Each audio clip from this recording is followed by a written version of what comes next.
Okay, Leader, we're now live on YouTube. Fit to go. Thank you very much indeed.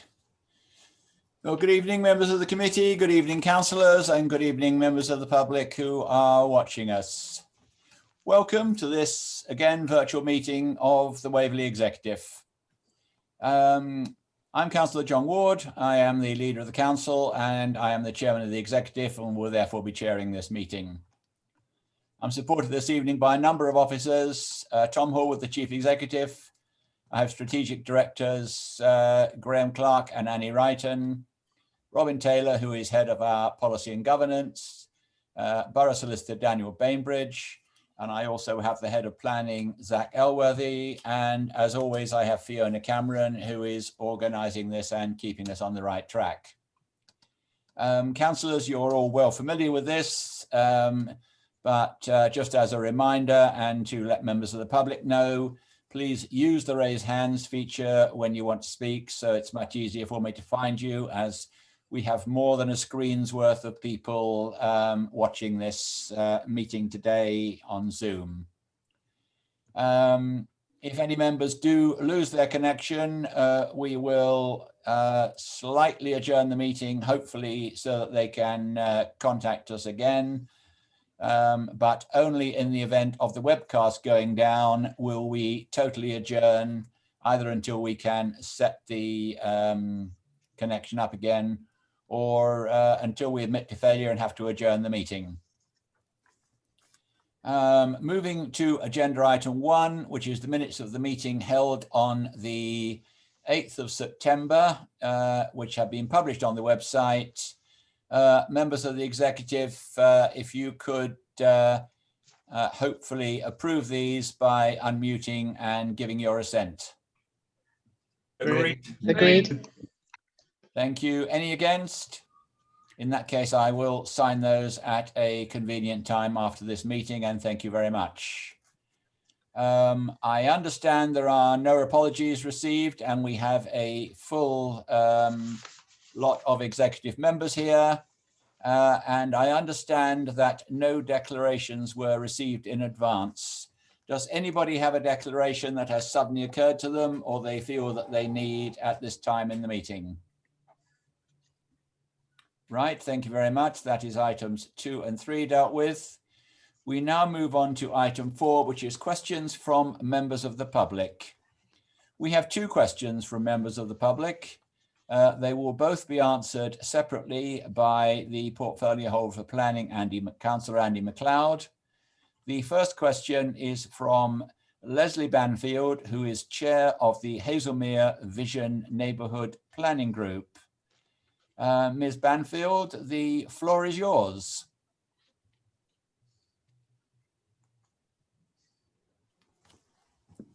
Hi, John. Thanks. I was just going off mute there. Many thanks for. I'm talking on behalf of Hazelmere Vision, which has been delegated by the Town Council to prepare the draft neighbourhood plan, which has now been taken on by the Town Council. So I'm talking on behalf of the neighbourhood planning group, and I sent a question in with a preamble. So I'll read out the preamble and question. There has been a paradigm shift in Hazelmere. We have always been aware of how lucky we are to live in such a beautiful part of the world and of the need to protect it. That used to mean resisting development, but in the midst of a housing crisis, residents have risen to the challenge of finding solutions. Few people living in a rural idyll would willingly move towards a more crowded environment, and yet this is what residents have voted to do. They are willing to intensify development within settlement boundaries as set out in the draft neighbourhood plan in order to meet housing targets without encroaching further into ecologically sensitive surroundings. This is very positive. This is very the opposite of a NIMBY attitude. Build next door rather than on a greenfield, please. The NPPF supports Hazelmere's approach, stating that the requirement to meet housing numbers should not be a reason in or of itself to build on AONB or AGLV, and encouraging windfall developments within settlements. The Hazelmere Neighbourhood Planning team have previously stated that the housing allocations for the area will be met without encroaching into AONB or AGLV, and are happy to demonstrate and evidence this point. It is therefore unsettling to find this shift is not reflected in the draft LPP2. The allocations for Hazelmere do not follow the founding principles of the neighbourhood plan or of national policy. So the question I present is, do you believe that Hazelmere's neighbourhood planning team have been adequately consulted on site allocations, and are you comfortable for the draft LPP to include 3 sites in AONB, despite this going against the strategy designed by Hazelmere residents? That's the end. Thank you. Thank you very much for your question. I will now call upon the portfolio holder to answer it for you. Thank you very much, Leader. Thank you, Leslie, for your question and for the background information about Hazelmere. And I certainly don't regard the people of Hazelmere as NIMBYs, by the way. The number of homes required in Hazelmere was set out by the government through the examination of Local Plan Part 1, and the council had no choice but to allocate enough sites to meet this number of homes. It was agreed with the Town Council that Waverley should make housing allocations through LPP2 rather than being included in the neighbourhood plan. Waverley has undertaken a targeted call for sites, and almost 85% of the homes proposed for Hazelmere in the draft LPP2 are either within the settlement boundary or on rural brownfield land. 2 of the sites are in the AONB, the Old Grove Hindhead and the car park Branscombe Place, but would represent reuse of previously developed land. For Local Plan Part 2 to be accepted by an inspector, the sites Waverley allocates must be deliverable within the planned period, backed up by evidence. Despite great efforts to meet all of the government's housing requirements for Hazelmere on sites within settlements and or on rural brownfield land, there are not sufficient deliverable sites available, and Waverley has had to propose a greenfield allocation in this instance. The council considers that based on available evidence, the proposed allocations are set out in the draft LPP2 plan currently represent the most appropriate approach in terms of delivering a local plan that can be found sound by an independent examination. I can also add, Levi, that there's a longer answer available amongst the papers for the executive, which will be published shortly. It was so long we didn't want to take up too much time in reading the whole thing, but what I've said contains the essence of an answer. So thank you for your question. Thank you, Andy. Thank you, Ms. Banfield. The next question is from Howard Brown, who is the General Secretary of the Hazelmere South Residents Association. Mr. Brown, the floor is yours. Good evening, and thank you, Chair, for this opportunity to speak tonight. As you say, I represent the Hazelmere South Residents Association, and we wish to ask why Redcourt DSO6 is allocated site in the Waverley Borough Local Plan Part 2. How can this site, which is the odd one out in the allocations, be included in LPP2 when it contravenes Waverley's own policies? Firstly, the housing need for Hazelmere can be met through other brownfield sites, and many included in Waverley's own land availability assessment document. And the newly available brownfield site at the Royal School can be included. Although currently under Natural England's discretion, when these sites are all added together, we can avoid building on ANOB, AGLV areas of land. Secondly, you already know, the planning application to develop on the Redcourt has already been rejected by the Hazelmere Town Council Planning. Thirdly, the site directly contradicts the Town Council's approved emerging neighbourhood plan, and Redcourt lies outside the settlement boundary as drawn up in the neighbourhood plan, as Leslie said. 89% of the Hazelmere community rejected large developments on greenfield protected ANOB land outside the original settlement boundary. Fourthly, under the Localism Act, the planning portal currently has 505 local public objections, which must be considered. There are also objections from local community groups and societies. Hazelmere Vision, which obviously do the neighbour plan, the Hazelmere Society with over 500 members, Hazelmere Hills ANOB, CPRE, and of course my own Hazelmere South Residents Association, which is close to 300 members. Naturally, these people also oppose red calls in the local plan when it goes to public consultation. The allocation of this site will also plunge the south of Hazelmere into negative biodiversity status. And so the inclusion of red court will contravene at least 7 of the NPPF policies, including, as you're all probably aware, clauses 50, 102, 170, 172, 174, 75, and 180. So I asked, why is red court actually in LPP2, and request that the respective Waverley committees to remove red court from LPP2 for more sustainable alternative sites and leave a lasting legacy for our children and grandchildren. Thank you. Thank you for your question. I will now call upon the portfolio holder to answer it for you. Thank you again, Howard, for your very reasonable question. Waverley's aim is that LPT should allocate as far as possible sites within the settlement boundary or in rural brownfield land. We have been proactive in this regard, and the relevant call for sites noted that the council was particularly interested in identifying any potential suitable sites within the settlement of brownfield land. However, LPT2 will ultimately be examined on whether the sites that have been allocated for housing will actually deliver the houses required by the government within the planned period.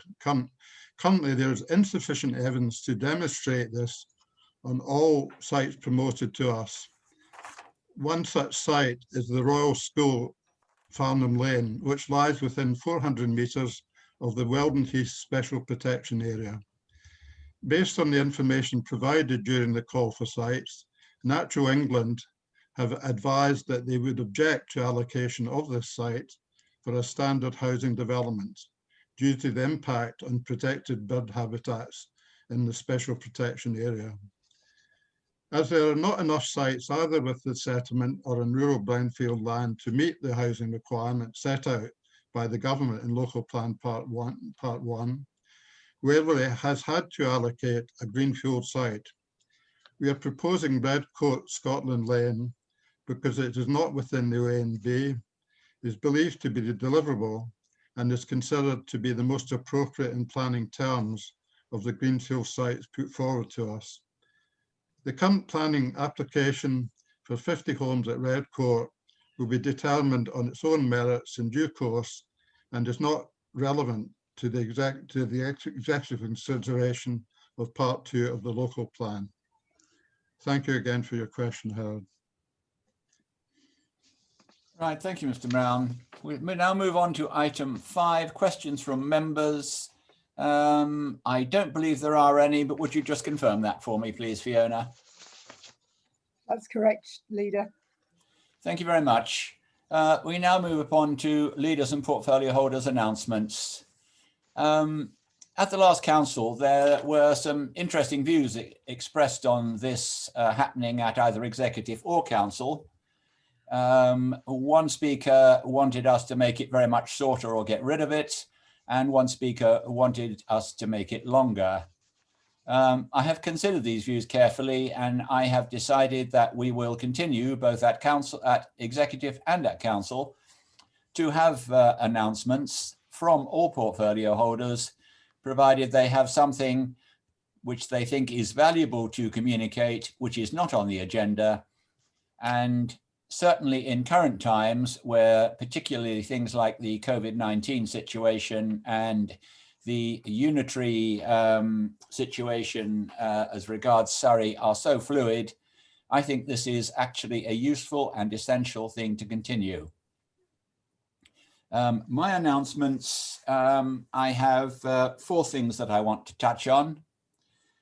Firstly, I regret to have to announce that Councillor Beeman has many outside interests as well as his council work, and he is finding the chairing of planning committee and working as a portfolio on the executive to be taking up much more of his time and effort than he feels is correct.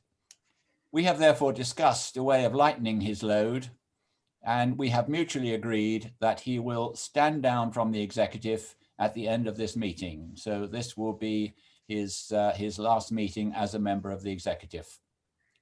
Councillor Beaman joined the executive at the very first, when we first formed this administration, and willingly took on huge volumes of work, as he was one of the few experienced councillors that I felt I could rely on to do this. I really want to thank him for the hard work he has put in to chairing one of the new planning committees, and the phenomenal amount of work he has put in shaping and keeping going the executive and supporting the administration. He will be replaced by Councillor Michaela Martin, who will take on his portfolios, so there is no necessity for any change around of responsibilities among the executive. There will be a handover period where Councillor Beaman will ensure that Councillor Martin liaises and meets with all the relevant officers, and I'm sure she will be a valuable addition to the council, as she is a retailer in Farnham, and a retail view on the council over the forthcoming months, if not years, I think will be extremely valuable to have first-hand experience. So yet again, I thank Councillor Beaman for all he has done. COVID-19 changes daily, and many of you will know and probably are having questions from your constituents as to why Waverley has gone orange. There are a number of categories of COVID responsibilities that are laid out. They start at light green, go to dark green, and then go to orange, and then darker shades heading towards red. Waverley has been moved into the orange category, along with a number of other councils in Surrey, namely Elmbridge, Runnymede and Spelthorne, and also Woking. This is not an increase in restrictions, but is a raise in the alert level, which is saying that cases are higher than we would like, and we really need to raise our publicity and inform people that they must be much more vigilant, as we do not wish this to move into a higher category where restrictions will be inevitable.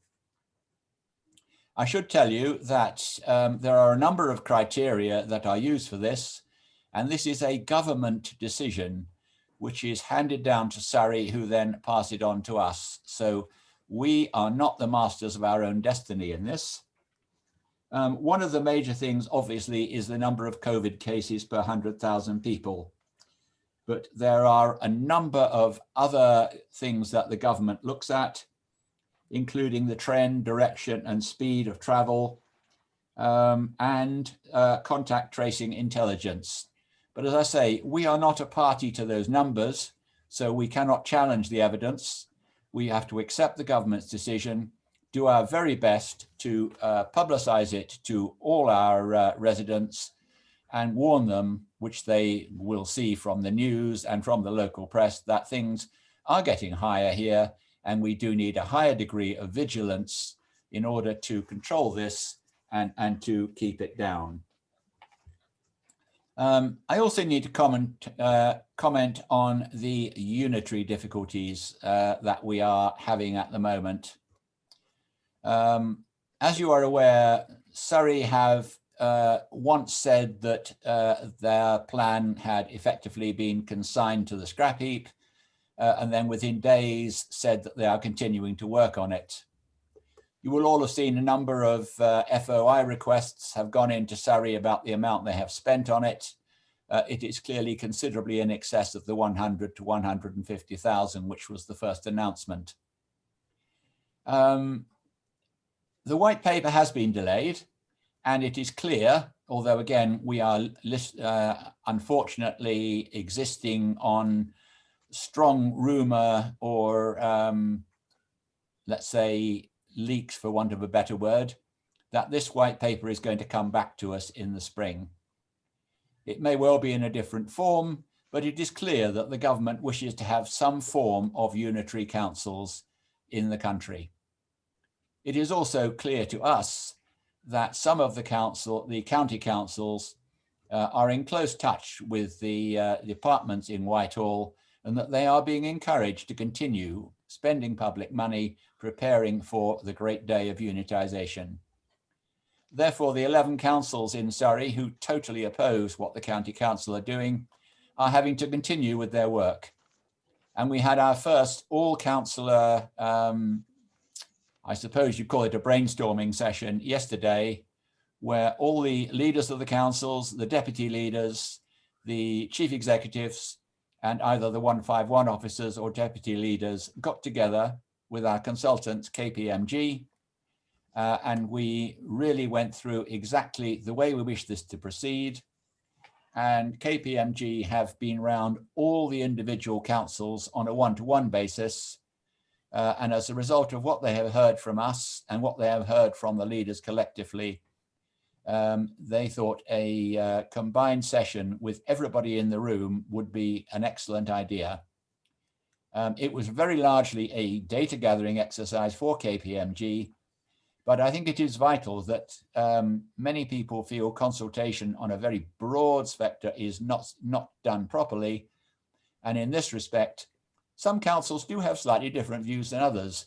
So a consultation brainstorming session where all the leaders and their deputies and their chief executives are in the room at the same time is, I think, vital in making sure that no one feels left out. So we are progressing, but we are not progressing to the point of putting in a bid, because we cannot do that unless we're invited to.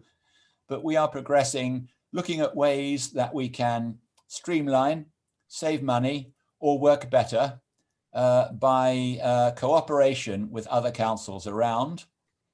But we will have sitting on the shelf, ready to go, the framework that we should use as and when this white paper is published, should Surrey again decide that they want to go for a single Surrey unitary council, which is totally opposed by all the other boroughs.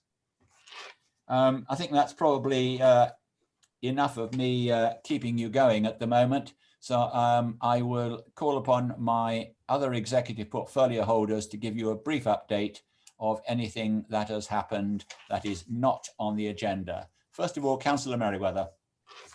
Thank you, Leader. I'll just update quickly on the contingency revised budget, if I may. Members will be familiar that when we looked at this in August, we were estimating our COVID impact this fiscal year to be of the order of about £6.6 million. And when we set the contingency revised budget, at that time, we had government support, their costs grant of around about £1.4 million. And the contingency revised budget at that time was structured around us filling the rest of the gap through our own means. Since then, the government announced an income loss grant scheme. And since I last reported to you, that has been finalised. And we have submitted our first claim, the first of 3 that will be spread out through the year to cover the fiscal year as the effects of the pandemic materialise. But on the basis of the arrangements, the eligibility criteria, and the feedback that we've had from the ministry so far, and bearing in mind that the maximum we are eligible for is of the order of about 70% of eligible losses. At the moment, even our best case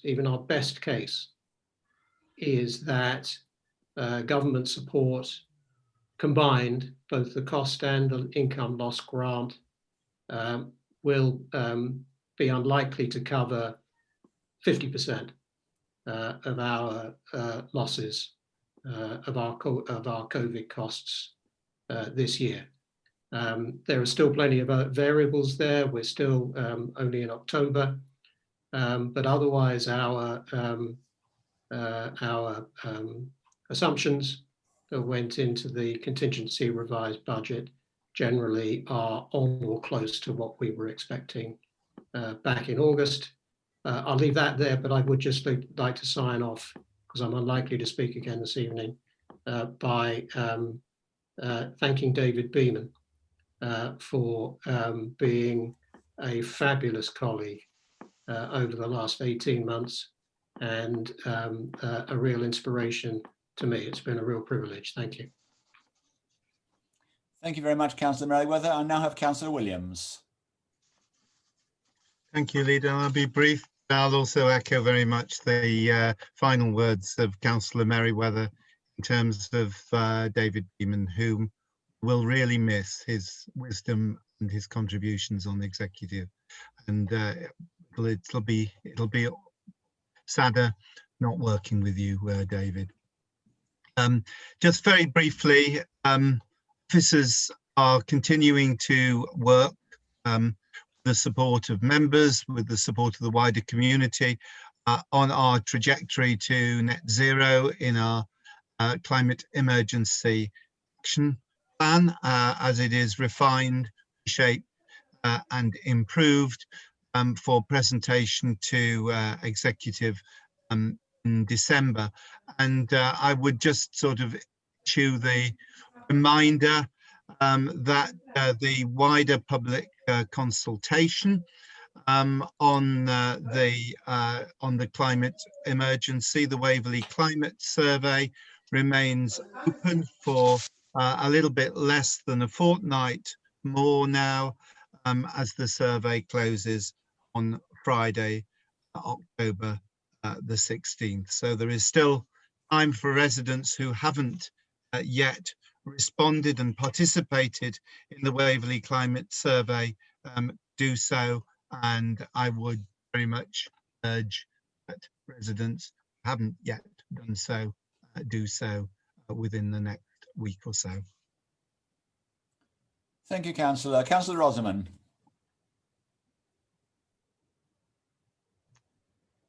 Apologies there, I managed to collapse myself completely. Good evening, everyone. Thank you, Chair. As highlighted at recent ONS Housing Committee meeting, Waverley officers have continued in their support to the community during this pandemic, which obviously is ongoing. Housing repairs have continued, and the housing development team have continued their work in assessing and developing sites for social housing. So, certain amount of business as usual. There's been great communications with the tenants panel over Zoom. I'm meeting them again on Friday, and they've got their AGM over Zoom next week, and they're hoping for a good turnout. As stated by our leader, community safety at the moment, our focus needs to highlight the need for continued vigilance due to the increasing number of the COVID-19 positive cases, which has led to us being put on Amber Alert. We need our constituents, and we need to encourage them to follow the government's coronavirus advice and to keep watch out for media releases and for any updates. And again, as per my colleagues, I would also like to thank David Beaman, who has really helped me as a new councillor and portfolio holder. And I hope you won't be a stranger, David. Thank you. Thank you, Councillor. Councillor MacLeod.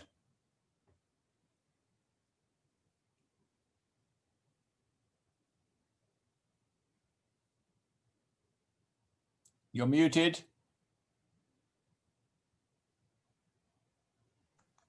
Apologies, Leader. I did try to unmute, but it didn't work. Hopefully it's working now. I won't say anything about planning policy, Leader, as so much of this meeting is about planning.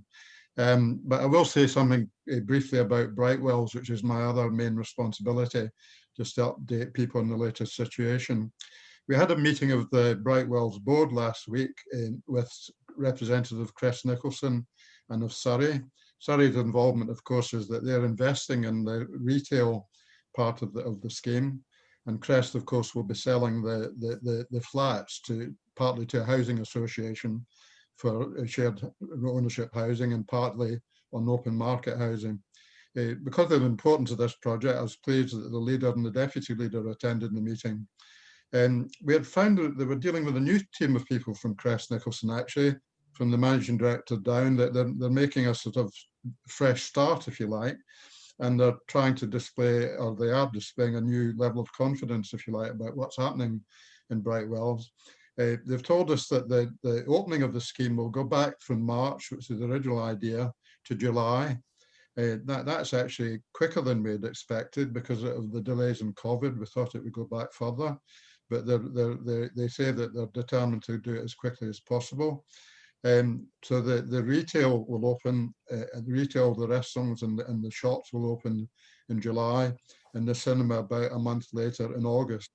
Of course, this is all subject to COVID not rearing its head and causing further unexpected delays.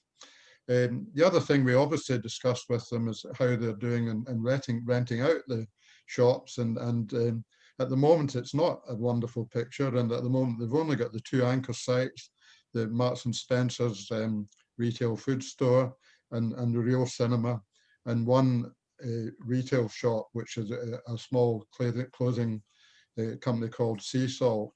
And rather sadly, they lost the 1 restaurant they had, Ask Italian, who are going into receivership, as I understand, or a possible liquidation. So that's the situation on Brightwells.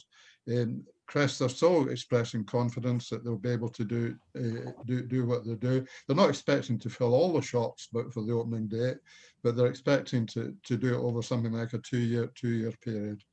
And Surrey are supporting on that, and we are supporting that as well. That's what we have to do. So that's my brief report on Brightwells, Leader. Thank you. Thank you, Councillor. Councillor Palmer. Thank you.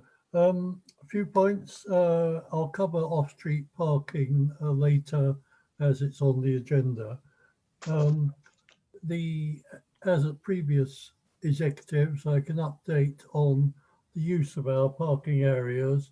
It varies from week to week, but it has gradually been returning to the pattern of previous years. So usage is continuing overall to increase. The Chambers of Commerce have inquired about the possibility of free use of parking during some of the pre-Christmas period. As last year, there was 1 day set aside for that, 1 Saturday. The difficulty here is partly that we don't want to crowd in huge numbers of people on a single day because at the same time, we're asking people to avoid crowds because of COVID. And in addition, as Mark was saying, we are still in a loss-making position. So we have to be cautious. But we would like to help the chambers and the individual shops, and we'll pursue the discussions and try to reach a helpful conclusion. Finally, I just like to second what my colleagues have said, that I very much miss working directly with David Beaman, but very much look forward to working with him across the council. Thank you. Thank you, Councillor. Councillor Townsend. Thank you, Leader.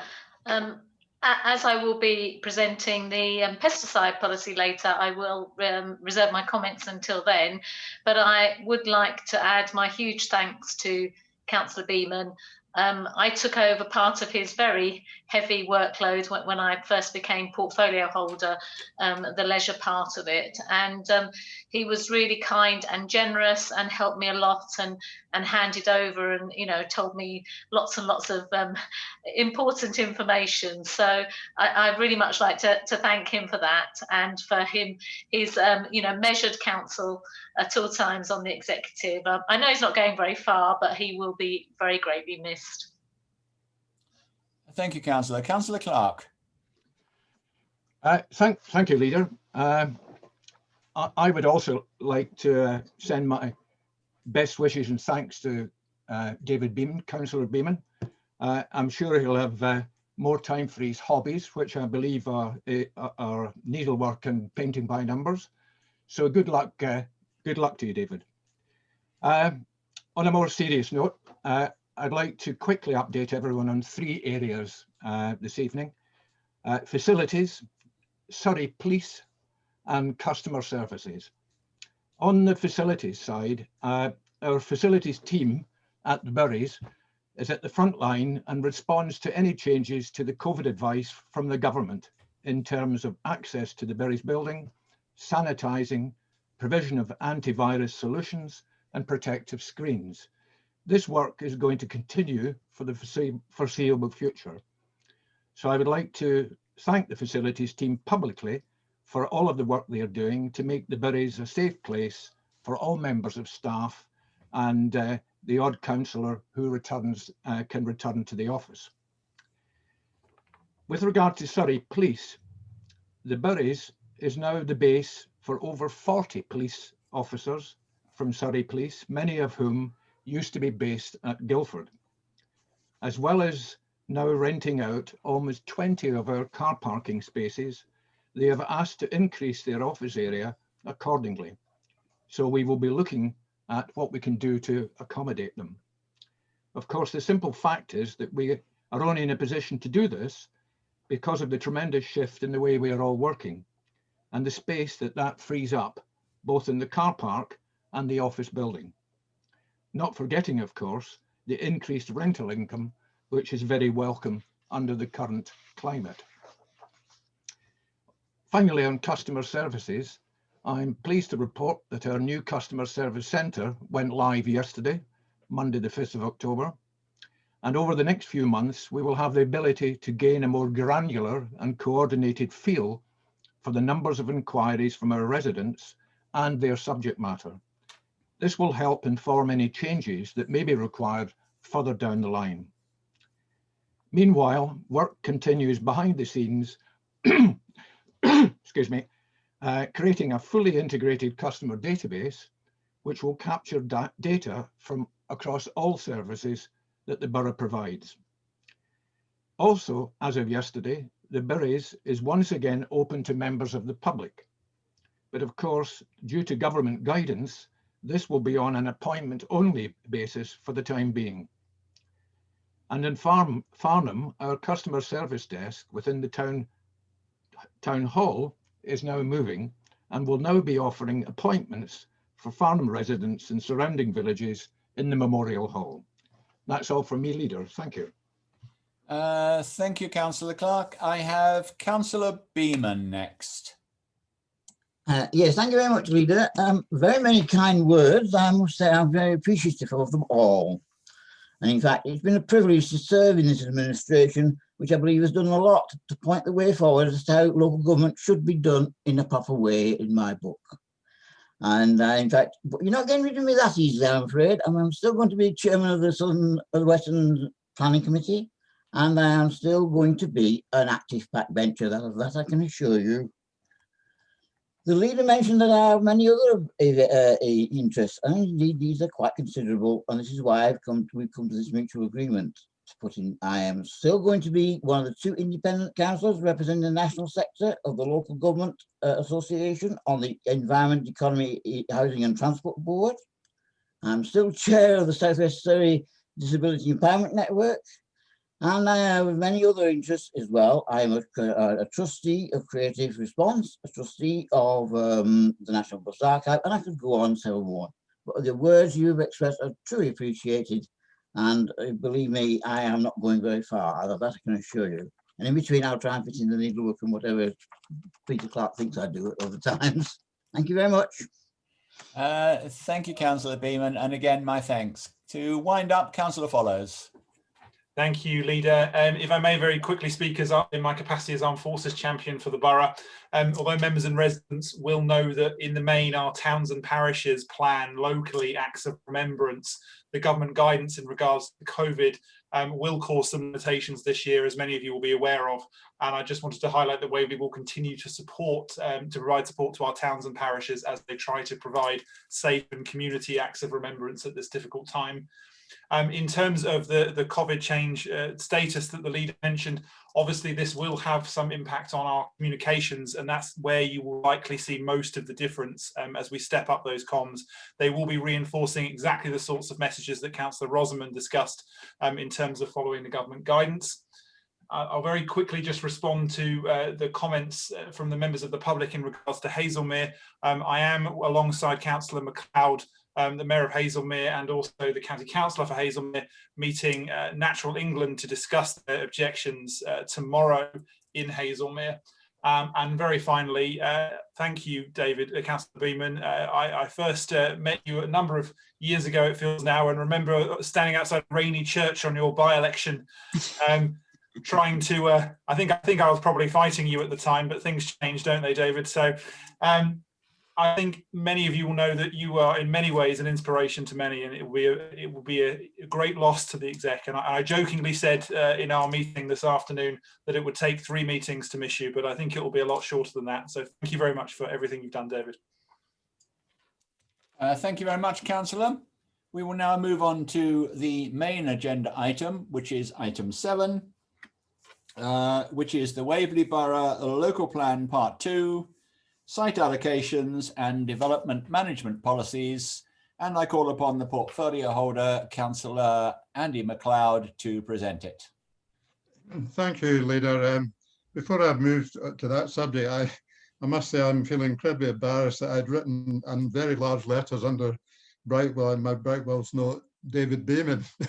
And then I managed to forget it. That's me, David. But I must say something briefly, that I've known David for many years, not just as a colleague, but as a friend, actually.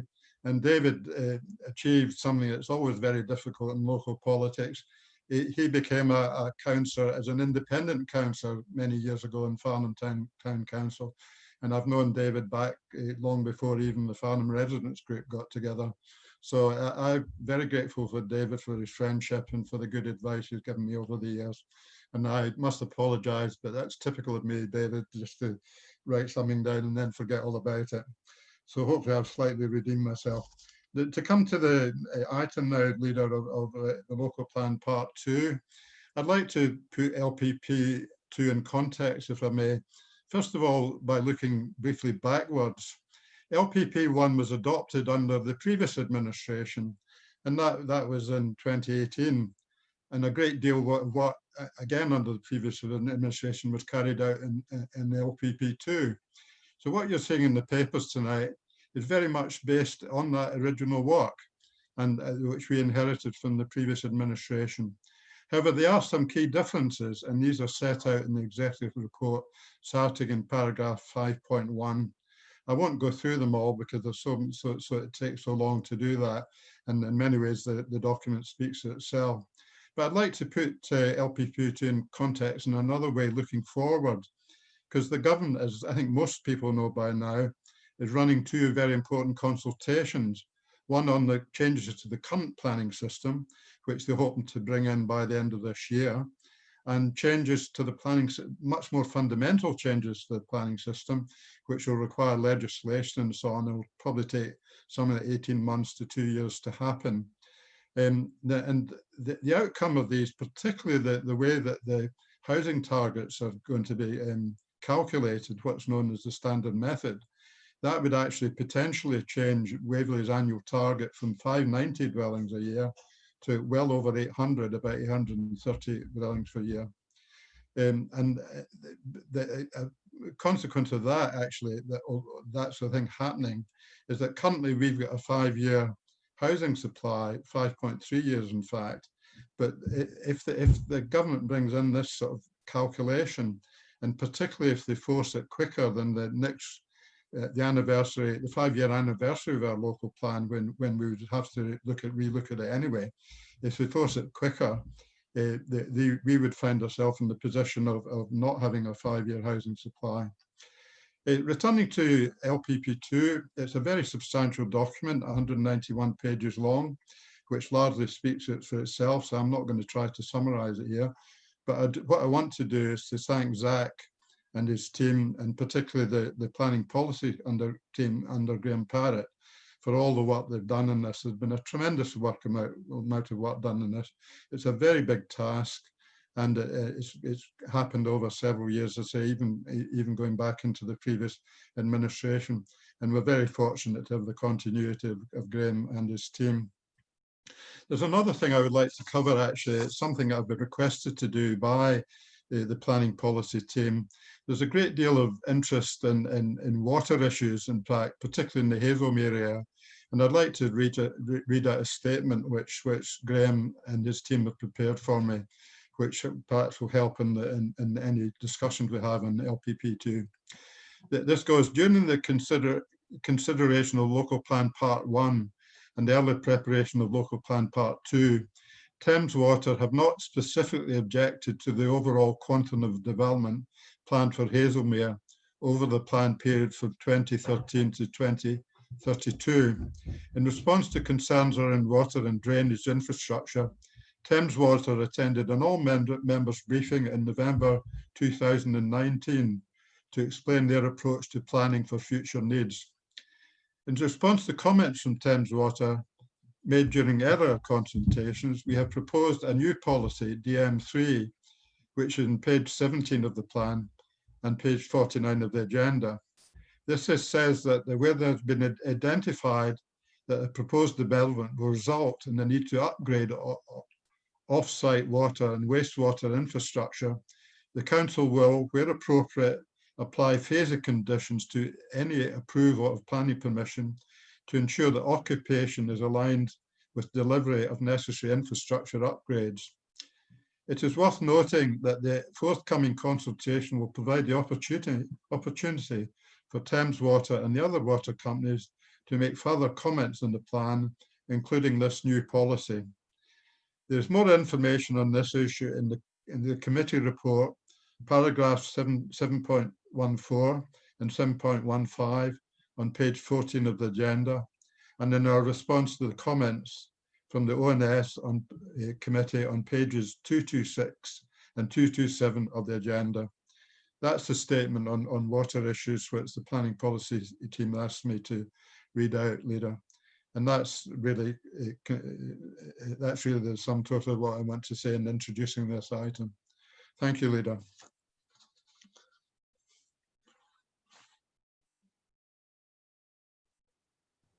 Thank you, Councillor. Somehow managed to mute myself, which is a rarity. I have 3 speakers listed on this, and I will call them in the order in which they notified committee services. The first speaker I have is Councillor John Gray. Thank you, Leader. I would like to also give my thanks to David Beaman. David is an independent, and as one of not the executive persuasion, I found him very fair and very helpful. And I'm sure that in lots of ways we're going to miss him, but perhaps as a backbencher, he might join us in some excitement from time to time. What I wanted to bring up tonight was my concern about our rural policies within this this document. I'm talking about page 104 or page 72 of the actual document, and around policy DM15. Farms and equestrian business helps to form and shape our countryside in rural Waverley. Rural Waverley represents some 30% in terms of population and considerably more in terms of area. Many parts of that have designations which provide some protection, but for the rest, we're exposed. On the question of equestrian events, There is no test of need, there is no validation of viability, and planners assured me some time ago in a local application that this would be addressed in Local Plan Part 2. Councillors, it has not been addressed. There is no question in there for us to be able to put a test of need, which is important to retain equestrian facilities. There is a shortage and people want that, but they have the ability under the current rules and the current policies just to take buildings and convert them. It's also in the question of farming, the need for permitted development rights on redundant buildings is well accepted and good for the viability of farms. But why should, many years on, the same rights be transferred and to some extent abused by developers, and the system is stretched to a point of incredulity? My apologies for that. And what we're saying here is that you're coming along 10 years, 12 years later, and redundant buildings are being put in for permitted development rights. This can't be right. We're seeing a lot of it in and around my own ward. We must have had 15 or 20 such applications or intended applications since I became a councillor. I would ask you, leader and portfolio holder, to relook at rural protection, rural interests. I don't think we are spending enough time on protecting rural Waverley and the people who live there. Thank you, leader. Thank you, Councillor. I now have Councillor John Rabini. Thank you, leader. I trust you can hear me all right. Perfect. First of all, I'd like to thank again, like the others, David Beeman. He's certainly somebody on the executive I've turned to on many occasions for advice, and his attendance at the ONSs is absolutely superb. And of course, he then advises us on things that he can do. So David, thank you very much. And I look forward to meeting on the planning, of course, this week. I wish to speak on this, as of course I represent Haslemere. Now I'm going to speak in general terms, as I'm not predetermining any planning application. There are three main issues I wish to raise. Firstly is our neighbourhood plan. This is owned by Haslemere Town Council, supported, as you've heard, by the Haslemere Vision. It has been about 8 years to get to the stage that we are now. They've had many, many public consultations with our community. Unfortunately, due to COVID, it cannot be concluded until 2021. Waverley have assisted us and are aware of all the contents of our neighbourhood plan.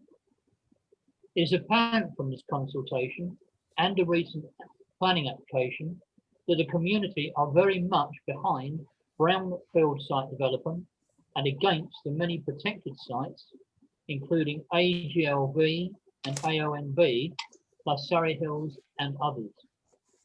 This was demonstrated by the huge volume of objections on the Waverley planning site, causing it to actually misfunction. Our own corporate strategy on 15.1, that's on page 23, clearly states that we need responsible planning and development, and there must be a sense of responsibility for our environment, promoting biodiversity and protecting our planet. The present PP2 appears not to follow this. Under pressure, I agree, from government housing figures. Secondly, is the water provision. Already over the last few years, Thames have agreed that during hot spells, they are unable to provide the amount of water needed for the current number of houses. They now use tankers to bring the extra, increasing the pollution problem, which of course under this Climate Act we do not want. This is unlikely to change over the next 5 years, yet they put in no objections to extra housing. I am in fact meeting the new Chief Executive Officer with our MP, Jeremy Hunt, at the end of the month to try and discuss this situation. Thirdly is the mix of housing and delivery. Too often we see viability studies giving the reason why affordable, and I say affordable because of course that is not social housing, so it is very difficult for a lot of our residents to afford, not to be built. Even now, I believe the Stirk Farm development, which is for about 130 houses and has been around a long time, is for sale. I don't believe it started yet. Before development begins, will the new owners, I want to submit a new application? I'm sorry, but most of BP2 was laid down, as has already been said, by the previous administration. This new administration are promising that more weight is to be put on the local community views. We have clearly demonstrated Haslemere that view, and we keep reinforcing it. There is at least one other site, the Royal School, as has been mentioned, that may solve these number problems, but it is still being looked at. And indeed, as you've heard, I will be meeting tomorrow to look at this site with other members and Zach, the head of planning. How do we try to influence the government? After all, Prince William, David Attenborough, and the government itself is recognising the climate emergency, and we need to look at it very seriously, not just agree a set of numbers for the sake of a set of numbers that perhaps our community cannot buy because it isn't social housing. So I'll say no more now, but thank you for listening. Thank you, Councillor Rubini. I now have Councillor Robert Knowles. Thank you, Chairman. I spoke at ONS about my concern about this very poor report, which certainly for my ward is incomplete and misleading. I know many members of the executive were at that ONS meeting and know my concerns of public safety and the water supply. My ward is in the area of the old Haslemere Water Company, taken over by Thames, and there is no connection to other suppliers. Officers are fully aware that my ward is supplied by Thames Water from a small reservoir on Blackdown Hill. The capacity is some 500 megalitres, and the water is pumped there from a small pumping station in Sturt Avenue with a maximum 250 megalitres a day, plus a supply from Shear via a pumping station in Grayswood, again with a max of 250 a day. But demand exceeds capacity. In 2018, the supply failed over a period of some 3 weeks, quite regularly, and bottled water was supplied. And this year, in early June, the supply failed again. Many people were off for 36 hours. And the residents were written to by Thames Water, telling them of the problem and asked to conserve water. Electronic signs appeared on the approach roads to the town, asking the same. Indeed, both ITV Meridian and BBC South run the story on their regional news programmes. At a time of severe health threat to our residents and the country, there was no water to wash hands. Haslemere Hospital was supplied by tanker. And as a result of this, members, together with the chief executive of this council, head of planning and other officers, had a meeting with Thames Water Management. But this is repeatedly and conveniently excluded from the reports and from the verbal report of Councillor MacLeod this evening. Why? Because at that meeting, we were told the area is an island, it is not connected to the grid, that there is no short-term solution, maybe a reservoir in Abingdon in 2032 or thereabouts could assist if there was an arrangement via a grid through another supplier. That's a maybe. All this totally ignored by officers. Indeed, on page 226 of the agenda at OS4, officers make reference to my concerns and state the report is based on advice of the water company in 2019. And again, through the statement they gave to Councillor MacLeod, they've made the same statement again tonight, knowing that there is a more up-to-date report, an all up-to-date meeting that blows all that right out of the water. Quite deliberate. Of course, I know that planning officers have little knowledge of the real world. They so often tell us it has no relevance to planning matters. And we hear that regularly, don't we, at planning meetings. But even they should know there's a pandemic going on, a new way of life, people living at home. They do know that meeting was held with Thames Water this summer, 2020, at which senior officers present and Thames Water stated there was no short-term fix to the supply, probably until 2032 at the earliest. The 2019 meeting is totally irrelevant, out of date. So why is the true situation being hidden? I hope you, Chairman, will ensure the true position is included and not deliberately excluded. Thank you. Thank you, Councillor. I now throw it open to members of the executive, and the first one I have is Councillor Paul Follows. Thank you, Leader. I just want to touch on a couple of points that were raised. And one of the main changes that this administration tried to do was to listen to the neighbourhood plans, particularly of Haslemere and Wheatley, because they were material, we believe, to the failure of this passing in the past. And by that, I mean it was pulled at the end of the last administration. We were able to do that for Wheatley and see to the fact that their neighbourhood plan is fully recognised in this, with a full call for sites, which was undertaken in Haslemere, where we have been at the present less successful in realising the aspirations of the Haslemere neighbourhood plan. I do just want to reiterate that at this point, LPP2 is a consultation document going out to consultation. It's not a final document. And there are many areas of this document which I would not consider the final word, either in terms of more that we can do, but also in terms of areas that we could relook at or tweak. And I'll get to a couple of those in a sec. I do just want to thank the planning officers and the team, particularly Zach and Graham, because they did go out and do what we asked in terms of calling for new sites in Wheatley and in Haslemere, so that we could do this properly and so we could realistically assess the sites in question. It hasn't come out the right way in Haslemere, but there are lots of reasons for that, most of which are known to the Haslemere community, and I hope they accept that we are still working within very tight confines, numbers laid down by government, planning policy laid down by government, Natural England objecting, an independent body, we can only talk to them. These are things that we cannot change, but we are trying. In terms of water, I completely understand where both the Mayor of Haslemere and also Councillor Knowles is coming from on this. Certainly in a session we have monthly with the MP, I know the Mayor of Haslemere raised this some time ago, and it was my hope that he would be having that meeting many months ago so that we could feed that into the LPP2 process.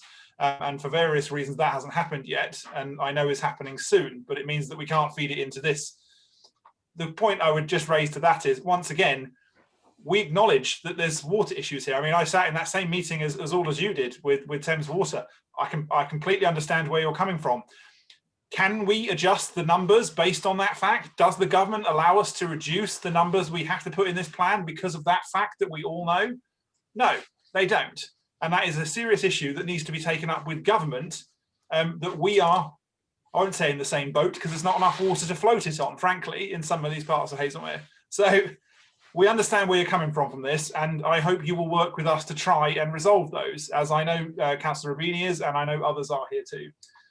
From my own point of view, as part of this consultation, it's my hope that we can also reflect on some of the policies in this too. Obviously, I have a particular view on some of the Haslemere allocations, as I'm not going to be a member of the planning committee that would ever look at those. As a member of the central or eastern committees, I wouldn't ever be reviewing those, but I do think there are some questionable allocations that we need to look at there with reflection.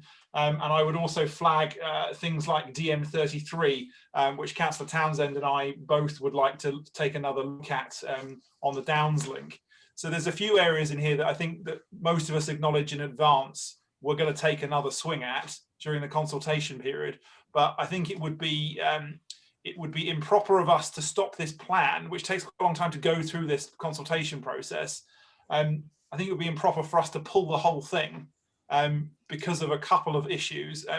Passing this means protection of a number of areas of the borough that simply lack protection.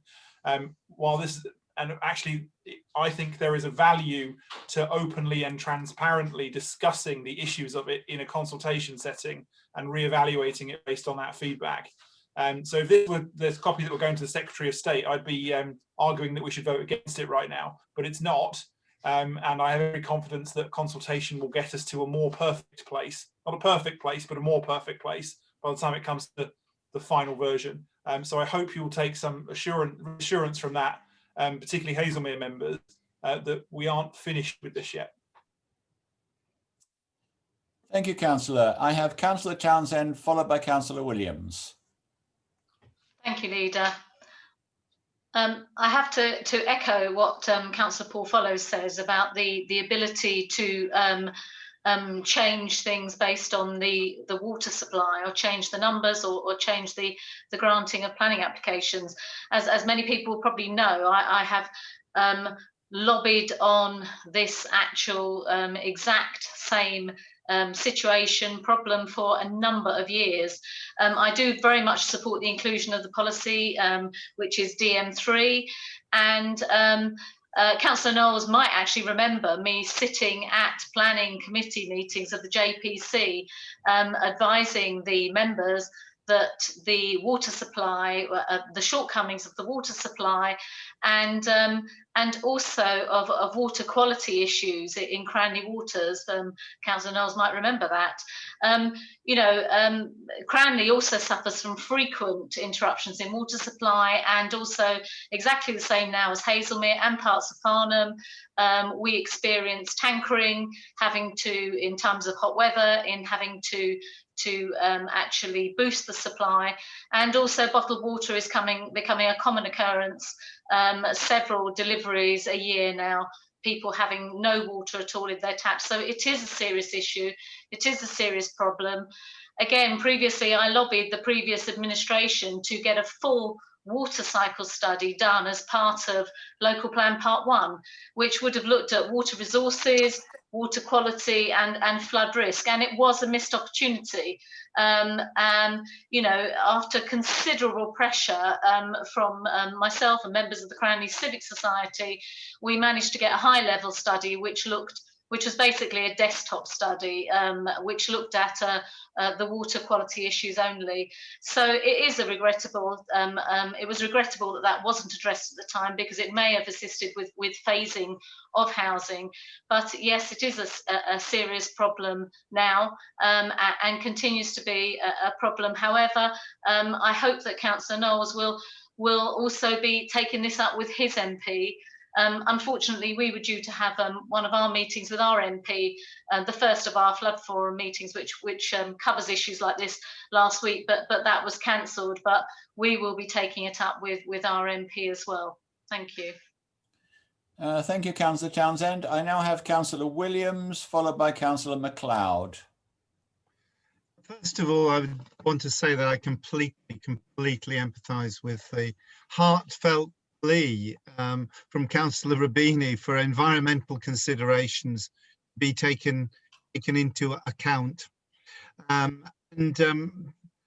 lesson I suppose that I've learned since I've been on this council is the limited extent to which, under the existing legal framework of planning legislation and under the existing constraints, we can fully take account of environmental considerations and take account of our climate emergency, given those constraints that exist. And so, in a sense, the script very much in terms of LPP2 has been to seek to take into account environmental considerations, take into account the fact that our council has declared a climate emergency as much as we possibly and conceivably can do. And I'd like to congratulate the planning officers on all the work they have done in that regard. That is not to say that it is a perfect document, and that is not to say that there are not flaws in that document as it currently stands. And therefore, I would strongly be reminding anybody out there in the general public what we are voting on tonight it is that the executive, the recommendation that the pre-submission version of local plan part 2 attached as annex to the report to executive be approved for consultation. Not that it be approved for implementation, it be approved for consultation. And on that basis, I would be very, very happy to support the recommendation. Thank you, Councillor Williams. I have Councillor MacLeod. I don't know if you want to call on any officers for help on any of the questions raised, but anyway, the floor is yours, Councillor. Muted.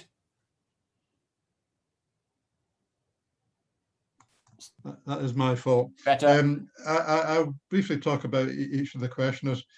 Councillor Gray has always asked intelligent and well-informed questions, and it may be appropriate to ask Zach or Graham if they felt it's appropriate to say something right now. Otherwise, we'd take Councillor Gray's comments away and consider them offline. Do you think it'd be appropriate either Zach or Graham to say something in response to Councillor Gray now, or would you prefer us to deal with it later? Entirely up to you, Councillor MacLeod. You have the backup if you need it. Zach switching on his mic. Yeah, I mean, I think it might be better for us to take away the concerns and respond directly to Councillor Gray. Obviously, we do have an opportunity to make some minor tweaks for the next the full council, but in reality, obviously, we would seek to put those forward under the consultation process if there were more substantial changes required, and obviously take those on board during the sort of 6-week Regulation 19 consultation period. Councillor McGowan. Thank you. Thank you, Zach. In terms of Councillor Rabina, again, he made some very good points. I particularly sympathise with his point about mix of housing and affordable housing. Again, I don't think the problem lies with our planning officers. The problem lies with the government there again. So we need to be talking to the government about that. And some of the changes they're proposing actually in the short-term plans, changes to the planning system, will actually make it worse. They're proposing that sites of up to 50 houses won't have to supply affordable housing, whereas at the moment it's something like 10. So we really have to have a go at the government about this. The issue there doesn't rely with Waverley, it doesn't lie with the planning officers. In terms of the water issues, which again Councillor Rabina and Councillor Knowles referred to, the thing I picked up, and maybe I'm being not getting 100% right here, but the thing I picked up at the briefing in November from the water companies is that the government actually arrangement with the water companies, they are being funded to supply water. They don't want them holding up planning applications. So I don't think you're going to get the water companies coming around and saying they can't supply water, but otherwise they'd lose their licenses to supply water. What we can do, again, looking at it rather crudely, we can't necessarily stop these planning applications being granted, but we can stop people building houses if the water company actually says that there isn't the water supply available to do it. So, and I think that was in many ways the essence of what the statement that Graham gave to me to read out. I think that Councillor Knowles was being a little bit unfair to the planning officers in what he said, but I do understand his passion to actually support his local community, and I commend him for that. In terms of something that came up, I think a comment from the Deputy Leader in terms of Policy DM 33 to do with the Downs link. Councillor Townsend did bring it up with me that she was concerned. The policy is very much the same policy that was within the 2002 local plan, but some of the preamble says a little bit too much about railways and perhaps gives the impression that we're holding back this link to build a new railway. That is not the intention. We're holding back this link to be used for any type of appropriate transport usage, not necessarily by any means a railway. And we understand it's pretty unlikely a new railway will be built. And we are prepared to slightly modify the preamble to the policy to make it clear that we're not actually determined to produce a new railway. That's not our intention at all. So that, thank you, Leader. That's my comments on the three questions, and I'd like to thank them all for their questions. Thank you, Councillor. I have no more hands up. So just to give a quick summary before I put this to the executive, we're between the absolute rock and a hard place. We really would like to not see any building on greenfield sites if we could possibly help it. But we have a government inspector who has laid down the number that we have to build. And we have what we could best call a government quango called Natural England, who are actually ruling out some sites which some of the local population might quite favour. We do have a government that's fixated on numbers and doesn't seem to have much concern for people, particularly those on low income, actually getting roofs over their heads. However, this, I think, is the best we can do at the moment. It is a recommendation to go to consultation. We have pledged to be as open and as listening as possible, as we've demonstrated on a number of previous occasions, such as our listening panel. It will, if council approves it, it will go to consultation. We will look at all the results, and if necessary, we will make amendments, be they minor or major, to this plan, and if necessary, we will reconsult on it. We did discuss pulling it for the moment and holding it. We have already delayed it actually to try and get better sites in Hazelmere and for other people. We cannot any longer hold up the rest of the borough for Hazelmere, but I do totally understand the difficulties you're having in Hazelmere. I sympathise with them, but we must get this plan out. And if things come out of the consultations with Natural England in the near future, then clearly we will listen and we will modify the plan after consultation if that will improve it. On those words, members of the executive, for the record, I will read out the recommendation in full. It is longish, but I think it should be on the webcast for people to hear. The recommendation is, the executive recommends to council that A, the pre-submission version of Local Plan Part 2, attached as Annex 2 to this report, be approved for consultation under Regulation 19 of the Town and Country Planning, Local Planning Regulations 2012. B, the pre-submission Local Plan Part 2, consulted on, includes amendments to the plan set out in response to the observations made on the pre-submission version of the Local Plan Part 2 at the Overview and Scrutiny Committee on the 22nd of September 2020, which is attached as Appendix 3 to this report. Finally, C, the Head of Planning and Economic Development should be given authority to make any further typographical or formatting changes to the pre-submission version of Local Plan Part 2 that are deemed necessary for its proper consultation. That is the recommendation before you, members of the executive. Can we please vote with the red and green and vote now?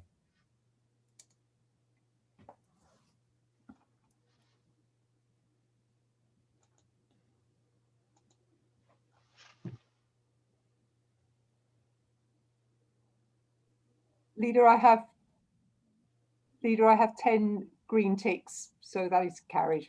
Thank you, Fiona. That recommendation is therefore carried unanimously. And we will move on to item 8, amendments to Waverley Borough Council's off-street parking order. And I call upon the portfolio holder, Councillor Nick Palmer, to introduce it. Thank you, Leader. I apologise for my black appearance. My video has failed for some reason.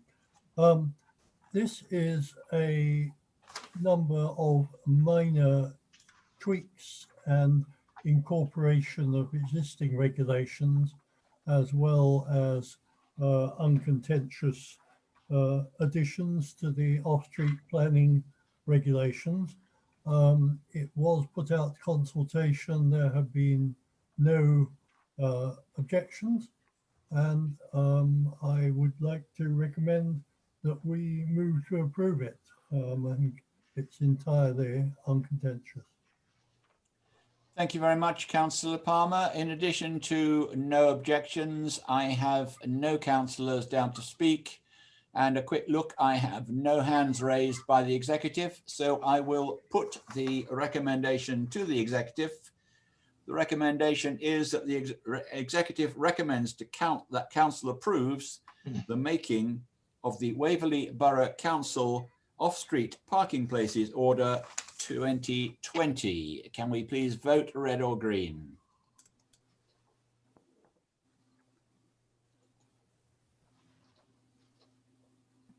I have 10 green ticks, Chairman, so that is carried. Thank you very much, Fiona. That is therefore carried unanimously. We will then move to item 9, Pesticides Policy and Action Plan, and I call upon the portfolio holder, Councillor Liz Townsend, to introduce it. Thank you, Leader. I'm delighted to be able to present this pesticides policy to the executive, and I would like to thank officers for all their hard work and also for invaluable contributions from Councillor Steve Williams as well. This policy has been formed against a growing movement to halt the use of pesticides across the world. It's been triggered by increasing public concern about the health implications of pesticides, as well as the harmful effects that these chemicals are having on our environment. I'd just like to give a little bit of context to the background of this policy. Last year, you may remember that the council was presented with a petition from Farnham residents to stop using pesticides and to protect our bees. And we've also had complaints from across the borough about the use of pesticides on land managed by the council. In July this year, the Wildlife Trust published a report calling for the halving of pesticide use by 2030 to halt the seriously declining numbers of insects, particularly bees and butterflies, but other wildlife as well. The lead author of that report, which was Professor Dave Goulson from the University of Sussex, said that insects are the canaries in the coal mine, and their collapse is an alarm bell that we must not ignore, and we're certainly not ignoring it here. We also saw last year the publication of the WWF Living Planet report, which highlights the complexity and delicate balance of soil biodiversity and the threats to that from the continued use of harmful pesticides. This policy covers land managed by this council. However, we as individuals can act as well. You know, I would call you to look at your own garden use and to stop, if possible, from using harmful pesticides, and hopefully call on our farmers to start looking at reducing and stopping the use of harmful pesticides. As it won't surprise you that agriculture is obviously one of our biggest users of pesticides. We need to change our approach. With our climate emergency, we need to look at one that works with nature as opposed to waging a chemical war against it. This will be a new way of working, and there's an awful lot to learn. We have already carried out some selective trials of alternatives to pesticides on 4 areas across the borough, including one in my own area and also one in Steve Williams. And we're looking at those results, and we've got more trials planned for next year. We need to find the most effective mix of controlling weeds and pests, as well as perhaps becoming a little bit more weed tolerant. The adoption of these documents, the policy and the action plan, form a really major pledge by this council to begin to phase out the use of pesticides in the borough over the next 3 years. It's a living document that will obviously adapt to changes in legislation and development of new products and innovation as well. It's an extremely positive step forward, and one that I welcome very much. And I hope the rest of the executive will join me in supporting this evening. Thank you. Thank you, Councillor Townsend. I have no councillors down to speak on this item, so I will call Councillor Steve Williams, followed by Councillor Paul Follows.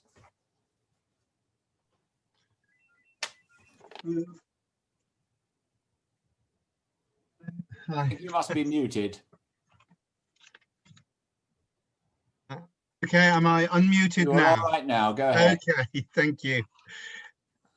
Yeah, I'm delighted to be able to endorse this policy today. I'm really glad that it's coming forward, and I'd like to thank Councillor Townsend, Councillor Liz Townsend, and the officers for all the enormous work that they've put in on this over the past months.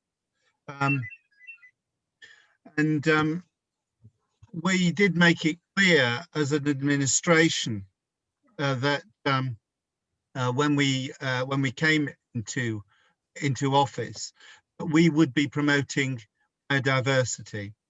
We would be promoting action on pesticides.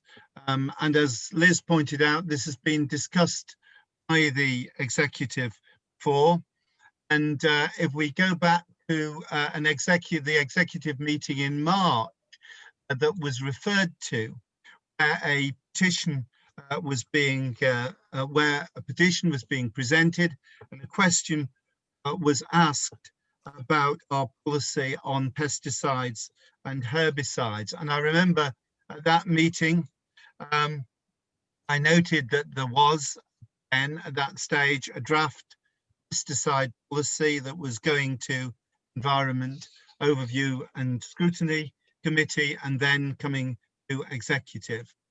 And I did at that point out that our intention is that we eliminate pesticide use in all but exceptional and defined circumstances within a period of 3 years. That's a difficult journey. It's a challenging journey. It's a journey we've got to take. And I'm delighted that in the document today, we are demonstrating that as a council, we are beginning that process of shaping that journey.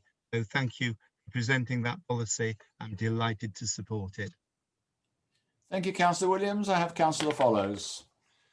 Thank you, Leader. Obviously, just to reiterate the thanks to officers and the portfolio holder for bringing this forward. I think it's a fantastic policy. It is something that I think every party that's represented on this administration has pledged to do at some point over the last 2 years, and many of us when we stood for election in the first place. I think also it should be noted that the portfolio holder and also portfolio holder for environment, they've had the trials done in their wards, which I think is both right and proper as well as brave. It means that they dealt with any issues that came up, they dealt with any questions. They are therefore, I think, qualified to make a comment as to whether they should make the rest of us do this. And I completely support what they've done here. There are going to be a few bumps in the road. There are probably going to be a few complaints. I'm content now that the complaints that we're going to get are going to be about us doing the right thing. And I'm much more happy to take complaints about doing the right thing than continuing to do the wrong thing. The one caveat that I would say in public for residents is that there will be areas that are not controlled by Waverley where you will not see a pesticides policy like this going on.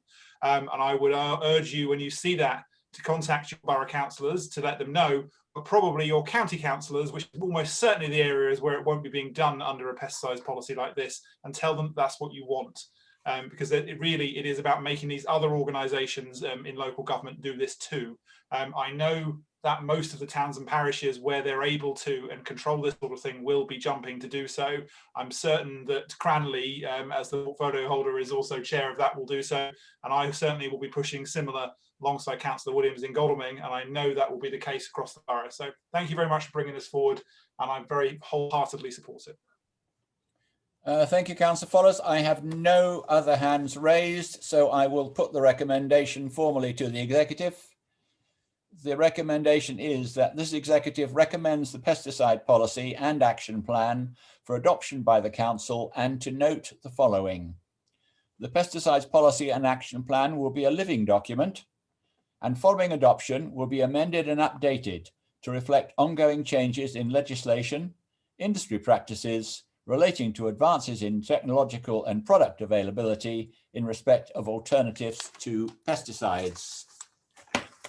Ladies and gentlemen, the executive, can I have votes please, green or red?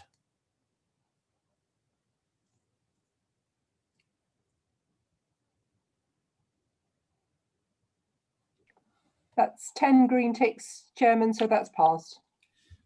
Thank you very much, Fiona. That is then unanimously passed.